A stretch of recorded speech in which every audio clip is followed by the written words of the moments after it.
Fans எல்லாருமே வந்து எப்பப்பா வடச்சென்னை 2 வரும், எப்பப்பா புதுப்பேட்டை 2 வரும் அப்படின்னு சொல்லிட்டு ரொம்ப வருஷமாவே வந்து வெயிட் பண்ணிட்டு இருக்காங்க.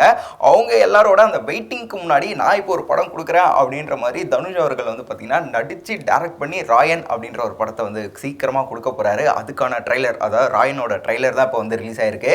இந்த ட்ரைலர் பார்க்கும்போதே வந்து தெரிஞ்சிருக்கு கிட்டத்தட்ட நம்ம எப்படி வடச்சென்னை 2க்கும் புதுப்பேட்டை 2க்கும் வெயிட் பண்ணுமோ அந்த மாதிரியான ஒரு கேங்ஸ்டர் படமாக தான் இது இருக்க போகுது அப்படின்னு வந்து தெரிஞ்சிருக்கு.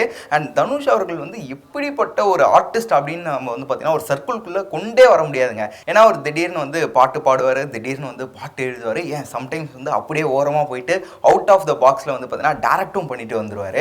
அந்த மாதிரி தான் லாஸ்ட்டாக வந்து பார்த்தீங்கன்னா பவர் பாண்டி அப்படின்னு சொல்லிட்டு ஒரு செமையான ஒரு ஃபீல் குட் மூவியை வந்து டேரக்ட் பண்ணியிருந்தாரு. இப்போ அதுக்கு அப்படியே டேரக்ட் ஆப்போசிட்டாக வந்து பார்த்தீங்கன்னா ஒரு பயங்கரமான கேங்ஸ்டர் படத்தை வந்து பண்ணியிருக்காரு. கூடவே நடிச்சும் இருக்காருன்னு சொல்லலாம்.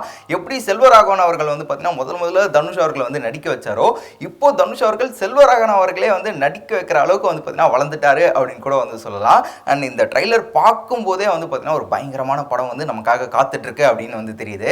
இதெல்லாம் தாண்டி ஓம் பிரகாஷ் அவர்களுடைய அந்த சினிமாட்டோகிராஃபி இருக்கு பார்த்தீங்களா, அதுதான் வந்து நின்று பேசும் அப்படின்ற அளவுக்கு எந்த பக்கம் திரும்பினாலும் ரத்தம், எந்த பக்கம் திரும்பினாலும் பயங்கரமான ஆக்ஷனை வந்து சூப்பராக அவருடைய கேமரா மூலமா வந்து காட்டியிருக்காரு.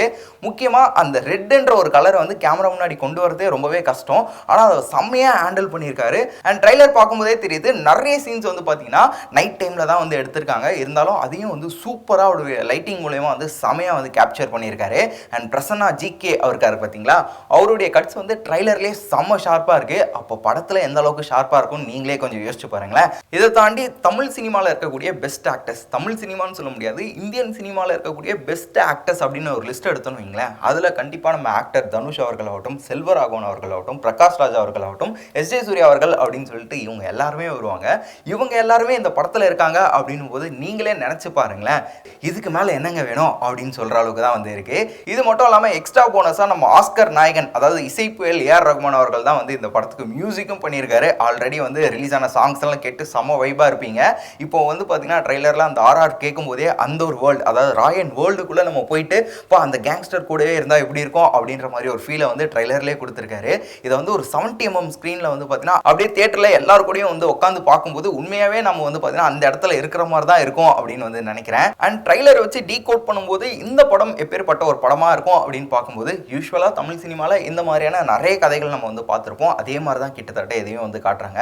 அதுக்கு வந்து பார்த்தீங்கன்னா எக்ஸாம்பிளாக ஒரு மெட்டாஃபரையும் வந்து செல்வராகவன் அவர்கள் ட்ரைலரோட ஸ்டார்டிங்லேயே வந்து சொல்கிறாரு, ஏன்பா ராயா காட்டில் ரொம்பவே ஆபத்தான மிருகம் எதுன்னு சொல்லி பார்ப்போம் அப்படின்னு கேட்டோடனே ராயன் வந்து சொல்கிறாரு சிங்கம் அப்படின்ட்டு. அதுக்கு வந்து பார்த்தீங்கன்னா செல்வராகவன் அந்த கேரக்டர் வந்து என்ன சொல்கிறாருன்னா, சிங்கம், புலி, சிறுத்தை இது எல்லாமே வந்து ரொம்பவே பலமான மிருகம் தான், ஆனால் ஆபத்தான மிருகம்னா அது ஓனாய் தான் அப்படின்னு வந்து சொல்கிறாரு. இது சொல்லும் போதே வந்து பார்த்தீங்கன்னா ஒரு கேரக்டர்ஸாக, அதாவது எஸ்.ஜே. சூர்யா அவர்களாகட்டும், சரவணன் அவர்களாகட்டும், பிரகாஷ் ராஜ் அவர்களாகட்டும் அப்படின்னு சொல்லிட்டு அவங்க வந்து நிறைய கேரக்டர்ஸை வந்து இன்ட்ரடியூஸ் பண்ணுறாங்க. இதுல இருந்தே வந்து தெரியுது என்னதான் சிங்கம் வந்து பவர்ஃபுல்லாக இருந்தாலும் அதை வந்து ஒரு சூழ்ச்சியால் ஓநாய்கள் சூழ்ந்து எப்படி வந்து பார்த்தீங்கன்னா வீழ்த்த பார்ப்பாங்க, வேட்டையாட பார்ப்பாங்க அப்படின்ற ஒரு மெட்டஃபோரை வந்து சூப்பராக காமிச்சிருக்காங்க. ஸோ அதுலேருந்தே தெரியுது இது எந்த மாதிரியான ஒரு கேங்ஸ்டர் படமாக இருக்க போகுது அப்படின்னு சொல்லிட்டு. ஸோ இது கேங்ஸ்டர் படமாக தான் இருக்குமா, ஃபேன்ஸ் யங்ஸ்டர்ஸ் மட்டும்தான் இந்த படத்தை பார்க்க முடியுமா அப்படின்னு பார்க்கும்போது அதை தாண்டி கடைசியில் வந்து காளிதாஸ் ஜெயராம் அவர்களாகட்டும், சந்தீப் கிஷன் அவர்களாகட்டும், துஷாரா விஜயன் அவர்களாகட்டும் அப்படின்னு சொல்லிட்டு இவங்களுக்குள்ள அந்த பிரதர்ஸ்க்கான பாண்டிங் இருக்கு இல்லையா, பிரதர்ஸ் அண்ட் சிஸ்டர்ஸ்க்கான அந்த பாண்டிங்கை வந்து செம்மையாக காட்டியிருப்பாங்க. அதுவுமே எமோஷனலாக பயங்கரமாக கேரி அவுட் ஆகிருக்கும் அப்படின்றத வந்து காட்டியிருக்காங்க. அண்ட் தனுஷ் அவர்களுடைய மேனரிசம், பாடி லாங்குவேஜ், அதாவது ட்ரைலரில் எந்த இடத்துலையுமே வந்து அவர் பேசல. முக்கியமாக ஒரு மீட்டரை வந்து செம்மையாக வந்து மெயின்டைன் பண்ணியிருக்காரு. அதாவது நான் பேசலாம் மாட்டேன், எது எடுத்தாலும் செயல் தான், ஆக்ஷன் தான் அப்படின்ற மாதிரி பயங்கரமாக பண்ணியிருக்காரு. ட்ரெய்லரோட எண்டிங்கில் ஒரே ஒரு டைலாக் தான் அவர் வந்து சொல்கிறாரு. அதுவுமே ரொம்பவே சட்டலாக தான் வந்து சொல்கிறாரு. இதுல இருந்தே தெரியுது அவருக்கு படத்தில் வந்து நிறைய டைலாக்ஸ் வந்து இருக்காதோ என்னமோ, அண்ட் ரொம்பவே சைலண்டான கேரக்டரை தான் வந்து ப்ளே பண்ண போகிறாரு அப்படின்றது வந்து தெரியுது. அண்ட் இந்த மாதிரியான படங்கள் நம்ம நிறைய வந்து பார்த்துருப்போம். அதாவது கேங்ஸ்டர் ஜானரில் சொல்கிறேன். இது தனுஷ் அவர்களுடைய அந்த ஒரு ஸ்டைலில் அவருடைய ரைட்டிங்கில் கேங்ஸ்டர் ஃபிலிம் எப்படி இருக்க போகுது, அது மட்டும் இல்லாமல் அவருடைய விஷனில் நார்த் மெட்ராஸாக அவர் எப்படி காட்டியிருக்க போகிறாரு அப்படின்ற எல்லாத்தையும் வந்து இந்த ராயன் படத்தில் வந்து நம்ம பார்க்க போகிறோம். முக்கியமாக இது தனுஷ் அவர்களுடைய 50வது படம். அவரே இயக்கி அவரே நடிச்சிருக்காரு. ஸோ கண்டிப்பாக தனுஷ் அவர்களுடைய ஃபிலிமோகிராஃபியில் இந்த ராயன் படம் கண்டிப்பாக மைல் ஸ்டோனாக இருக்கும் அப்படின்றதுல வந்து எந்த ஒரு சந்தேகமும் இல்லை. நீங்கள் ராயன் ட்ரைலர் பார்த்துட்டிங்களா? ட்ரைலர் எப்படி இருந்தது அப்படின்றத மறக்காம கீழே கமெண்ட் பாக்ஸில் என் கூட வந்து ஷேர் பண்ணிக்கோங்க.